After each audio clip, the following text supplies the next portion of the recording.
Hey guys, welcome back to the channel once again. Kenroy here. Now today I'm starting a new project. This is a DIY project, but one that I'm really excited about because it kind of marks another phase in a larger project that my family and I have. Kind of like a dream of ours really. And that is to actually renovate a part of our ground floor and convert it into a one-bedroom apartment. Now this is something which we've been praying about for a long time.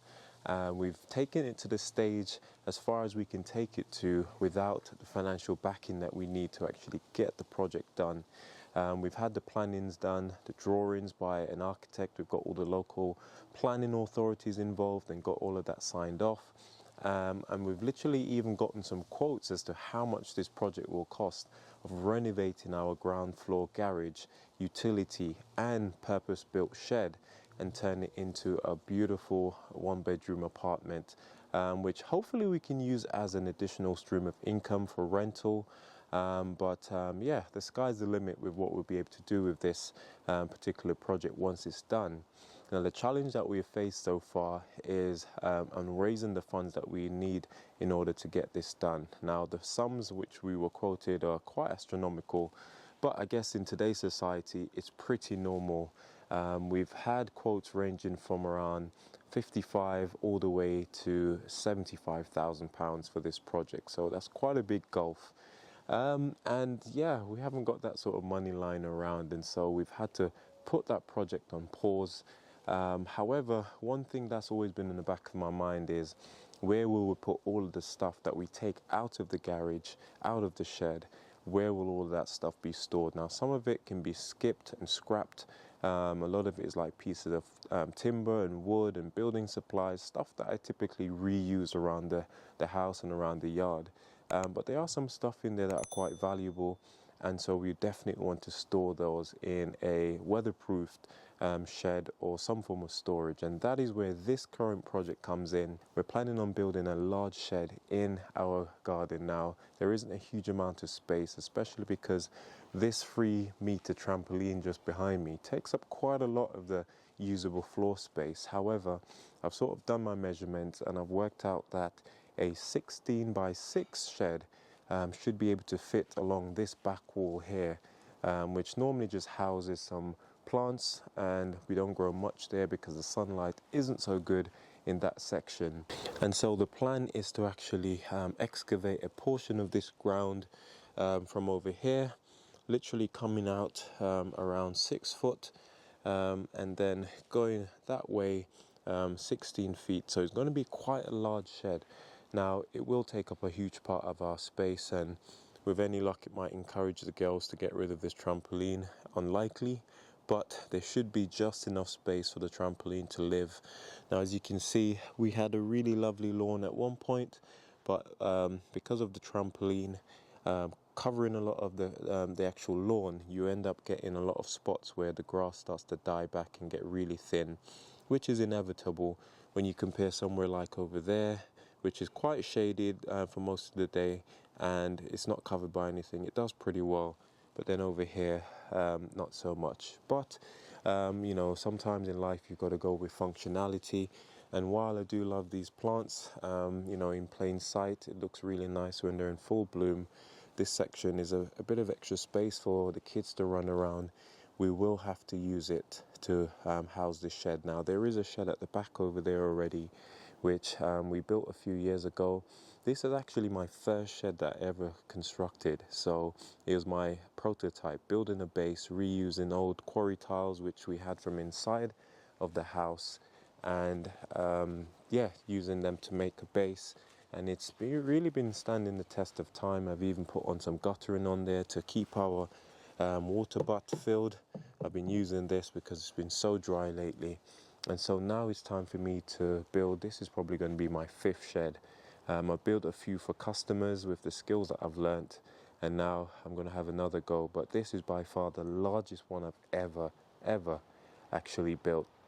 Now the plan is to reuse some of these old tiles, or you know, concrete slabs which we got actually from Facebook Marketplace. Somebody was digging them up, and I thought to myself, why not sort of reclaim them? Now the hope was to actually use them at the front of our house as decorative, sort of like a walkway to lead up to our home, but we didn't get around to doing that, and since then they've just been sitting here. And so I figured, and rather than letting them sit there for, God knows how long, it make more sense to actually use them in this project, because it will help me to create a nice flat surface for the shed to sit on, which is very, very important to have longevity when building a shed, which I'm sure you see in this project. Now this is just the introduction to this actual project, just to give you guys an idea of what our plans are. And the idea is then, once the shed is built, I'll be able to move a lot of the stuff that we've got in our garage and in, the utility room, things that we don't use every day, but you need somewhere to store it. We can move them into this shed. It'll be watertight, it'll be safe and secure. And then when the good Lord blesses us with that funds that we need to actually renovate the garage, we can just move forward rather than then thinking about, where are we going to store all of this stuff? Now, I've got a saying that I normally use that is, failing to plan is planning to fail. And so you've got to try and think 2 steps ahead whenever you're doing anything in life. I know it's not always possible, but as much as you humanly possibly can, I think is a great idea to do so. So we're building this shed now in anticipation that one day, not sure when we're able to raise those funds, we'll then be able to transition smoothly into this building project. Now, like I said, the quotes for this renovation costs ranges to the top end around 75,000, and every year that probably goes up and up and up with inflation.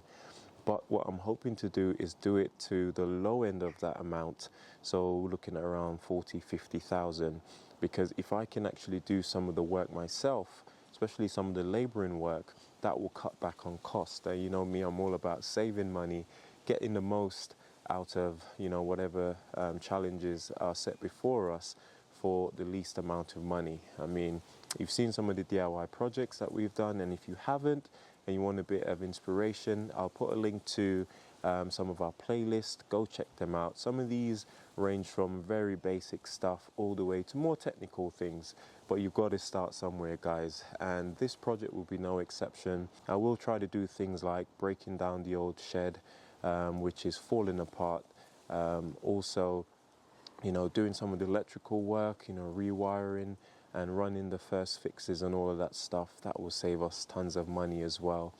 Painting, decorating, I've got that covered, and whatever else I can put my hand to. So my main focus right now, Sophia and I, is to just try and save, although it's quite difficult to do so with various different challenges that we've faced. Sometimes in life you've got plans and you think that you're going to be able to do certain things, but life just throws curveballs at you that you've got to kind of run with the punches, as the saying goes. Sophia's health has been one of the major issues, has really been quite challenging for us in terms of going forwards and raising the capital that we need. I also got injured this year, which really threw a spanner in the works, lost my job at the same time or just before that.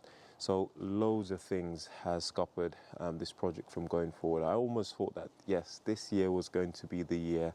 Lost my grandma, that was another big challenge that we faced. And so, yeah, life is definitely life in. However, we can't give up, right? We're still going to make plans, pray to the Almighty and keep pushing forward. That one day, all of this will be behind us and we'll be able to reminisce and say, do you remember when we were trying to do this project and how many things, negative things happened that stopped it from moving forward? But there's a saying that says that some disappointments can indeed be a blessing. So we just choose to look at our glasses half full rather than half empty. So this is just an update and introduction. Watch out for the video soon, guys, where we'll be showing you this project, building this shed in the garden. It's going to be quite a hard one because the ground is actually quite tough at the moment because it's been rather dry, although it's quite overcast today and a bit windy. It's quite chilly actually with the wind compared to the days that we've been having. I know that digging up this ground in order to get the sub base ready is going to be quite a challenge with it being so dry. However, we've got our shed scheduled for delivery this week, I think tomorrow actually, and yeah, so we definitely need to crack on. The shed actually We got the shed actually in a sale from this company, and I'll do an update on that as well, called Project Timber. It had really mixed reviews, guys. However, the price of the shed was really good for the size, so I decided to have a go and actually buy one of these sheds. So time will tell how good it is. You know, at the end of the day, it's a shed. It's not going to be the most premium thing in the world. However, we do want it to be a decent quality so that it can last a fair few years. So that's it from me today, guys. The first step in actually getting our project up and running. Keep watching, guys, and if you're new to the channel, don't forget to like, comment and subscribe. And we really appreciate all of the support that we've had over the past few years in creating this channel. And you know, we're at the stage now when our channel is monetized. Now, we're not becoming millionaires by any stretch, but every month YouTube gives us a little kickback, which is really great. It helps us to, you know, do the content that we do here on the channel. You know, the camera that I'm filming from was paid for by YouTube, the memory card, the microphone. You know, when I buy stuff in the garden, all of these things are funded by you know, the money that is generated from our YouTube channel.